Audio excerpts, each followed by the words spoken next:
So many years ago, I used to have a very negative impression about office politics. And possibly because I saw the negative part and people doing very dirty, underhanded things, towards other people just to rise in their careers. And I'll say this here, that there's no need to pull down any other person because you want to get up. There's no need, because the likelihood is that if you do that, somebody also will pull you down.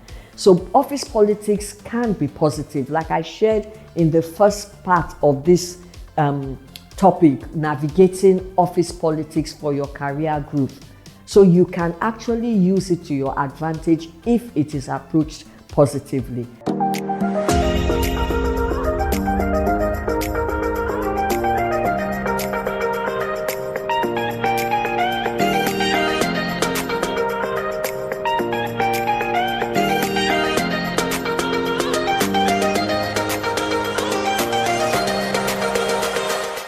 Hello, my name is Halima. Welcome back to my YouTube channel and welcome back to part 2 of navigating office politics for your career growth and advancement. I hope you were able to put the tips I shared with you last week to good use and that you're seeing them, coming to play for you and working out nicely.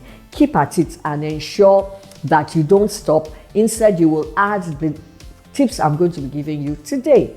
All right, so let's go. The first thing today that I'll add to the list is that you need to understand the power dynamics of your office. Recognize that power dynamics within the organization that you work. I talked to you before about knowing who is influential, recognizing them, and who can help, advance your own career progress. Now, the thing is that the dynamics is that there are different people at different stages and different levels of power play. So you need to understand, who is what and the amount of power they have and how much influence they have and how much they can help you and how much another person can help you and all of that. And like we shared last week, ensure you're in good terms with all of them. Now, you need to support initiatives that are brought up by other people. For instance, you're in a meeting and somebody comes up with a project, a laudable project. You know that the project, I'm not saying you should support projects that are not very good. Even when they're not good, you don't have to run the person down.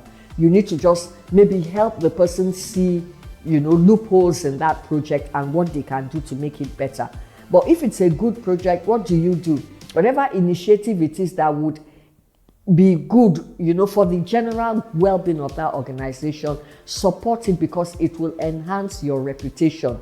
And when others see you as a good team player, what happens is that they will also support you. So when whatever it is, you've already gained the acceptance of people because you're always supporting what they do.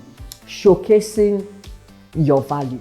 Use office politics to showcase your skills and your competencies and your contributions. So it's good to brag about them. I say sometimes you don't need to be putting it out in people's face, but sometimes you need to say it. This is what, and you can actively participate in meetings and share your expertise, share your experience, make your presence known. So don't sit silently in meetings as if you don't exist. Say things, add value. What have you done? Bring it to the attention of people. Let them see you and let them know that you're a value adder. One thing I'd like you to do, is that you think back, when you use office politics to your advantage for positive career growth, have you ever used it rather? How did it work out for you? It would be nice to know and for us to have a discussion around that and other people could learn what were the dynamics, what was happening, what did you do, and how did it work out for you. The next thing you need to do in terms of using office politics to navigate your career growth and advancement is to seek mentorship.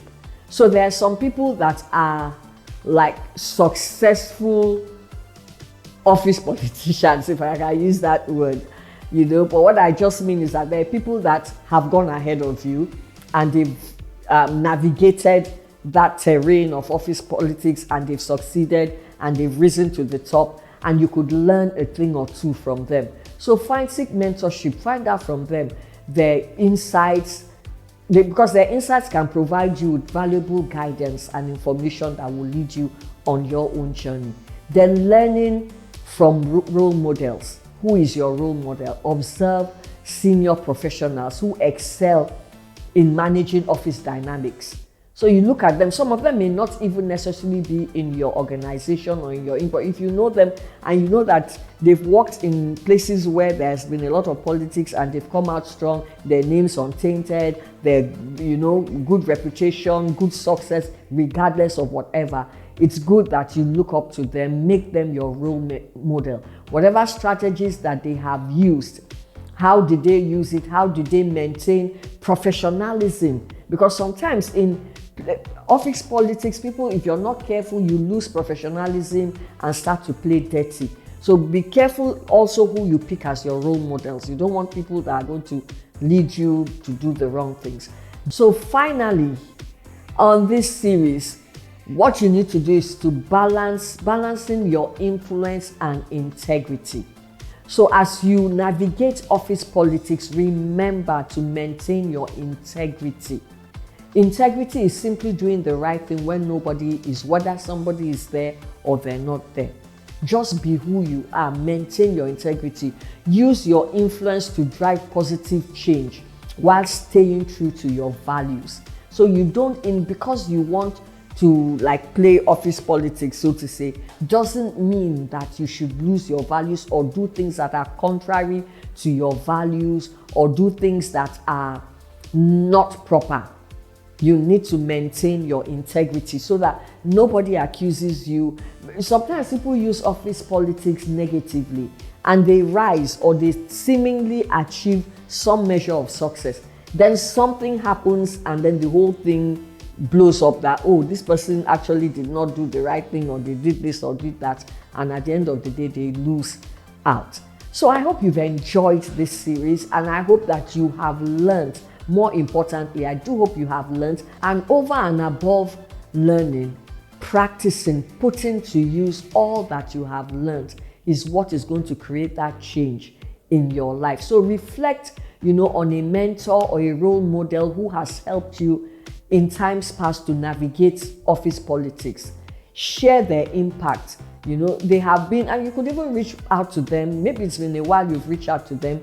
Reach out to them, appreciate them, thank them, because if some of them, if not for their hand holding and help, you may not have survived, what came to you in the workspace. So once again, thank you for joining me. Share with me. I'll be delighted to see in the comments some of the things that you have done, the results that you've gotten. Let's keep this conversation going and let's see how we can help each other with some of our own experiences. Thank you so much for being with me. If you have not subscribed to this channel, please go ahead and do so. If this series has been helpful, please let us see the thumbs up for it. And also, I expect to see you in the next video next week. Thank you for being with me, and bye-bye.